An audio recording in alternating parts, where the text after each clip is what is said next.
L'irrésolution est-elle le pire des maux? Thèse, l'irrésolution est une maladie de la volonté, une incapacité à choisir qui débouche sur l'angoisse. Antithèse, il y a pire que l'irrésolution, c'est l'obstination irraisonnée du fanatique qui ne doute jamais. Descartes dit que l'irrésolution est le plus grand des maux. En effet, l'irrésolu est celui qui n'arrive plus à savoir ce qu'il veut. N'en finissant pas de délibérer, il remet toujours sa décision au lendemain, jusqu'à en perdre le repos et sombrer dans la plus noire des angoisses. Premier argument, l'irrésolution est une forme de velléité. Le velléitaire en reste à la conception et au projet, à l'ébauche d'actes qui ne sont pas réellement exécutés. Être velléitaire peut conduire à une véritable maladie psychique, la boulie. Le malade raisonne d'autant plus qu'il agit moins. Il pèse le pour et le contre, se laisse tenter par un projet, puis par un autre, et en définitive, il ne peut plus rien faire du tout. Deuxième argument, pour agir, il faut savoir ce que l'on veut. Avoir de la volonté, c'est manifester de la persévérance dans ses choix et de la fermeté dans ses décisions. La volonté est le moteur de l'action. L'irrésolution est l'obstacle principal à la construction d'un projet. Pour un homme d'action, l'irrésolution est toujours la pire des choses, car elle diffère sans cesse la mise en œuvre des décisions. Troisième argument, l'irrésolution conduit à l'angoisse. L'irrésolu voudrait agir tout en ressentant la nécessité impérieuse de s'abstenir, sans savoir pourquoi. Chez lui, la délibération interminable n'est pas que l'alibi de l'inaction. Elle est l'expression d'une angoisse profonde face à l'avenir, qui l'empêche d'agir de façon raisonnable. En bref, l'irrésolution est incapacité à prendre une décision. Elle entraîne une impossibilité d'agir, qui conduit l'individu à l'angoisse, mélangeant crainte d'un avenir terrible et espérance d'un futur où tout serait résolu. Antithèse, le pire des maux, c'est la résolution du fanatique.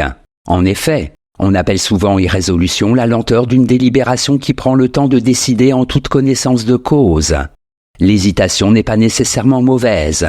Le mal absolu, c'est le fanatisme. Premier argument, il vaut mieux s'abstenir d'agir qu'agir de manière irréfléchie. Comme le disent les irrésolus, lorsque l'on va trop vite, on s'expose à faire des sottises. Il est vrai que l'impulsif qui ne délibère jamais est parfois bien plus dangereux pour les autres que la boulique qui ne sait pas terminer sa délibération. Mieux vaut quelquefois ne rien faire. Deuxième argument, le fanatisme résolu est la pire des choses. Le fanatique n'est jamais en peine de délibérer. Sa décision est toujours prise sans hésitation aucune. Et la conception de l'action donne immédiatement lieu à son exécution. Cependant, c'est lui qui brûle l'hérétique, torture le séditieux et égorge l'infidèle. On aimerait donc qu'il soit moins résolu et plus à l'écoute des différences. Troisième argument, l'irrésolution n'est pas toujours mauvaise. Il est bon, parfois, d'hésiter avant d'agir, afin de prendre le temps d'examiner toutes les possibilités. Comme le dit la sagesse des nations, il ne faut pas remettre au lendemain ce que l'on peut faire le jour même.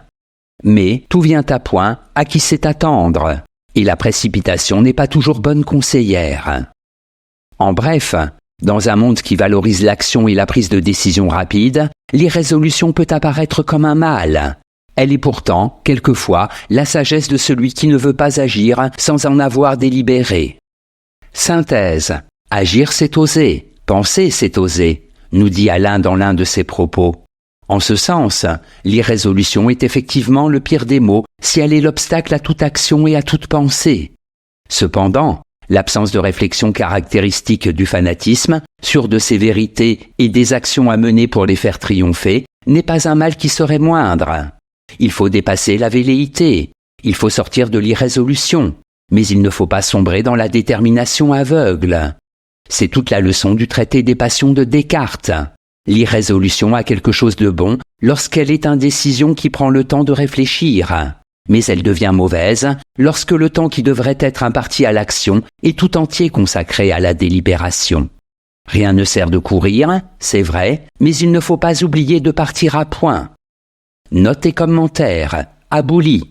Impuissance anormale de la volonté se traduisant par la suppression de l'action réfléchie et l'impossibilité de donner à l'acte la forme d'une décision. Impulsivité. Caractère de celui qui se laisse aller sans résistance à des actes irraisonnés.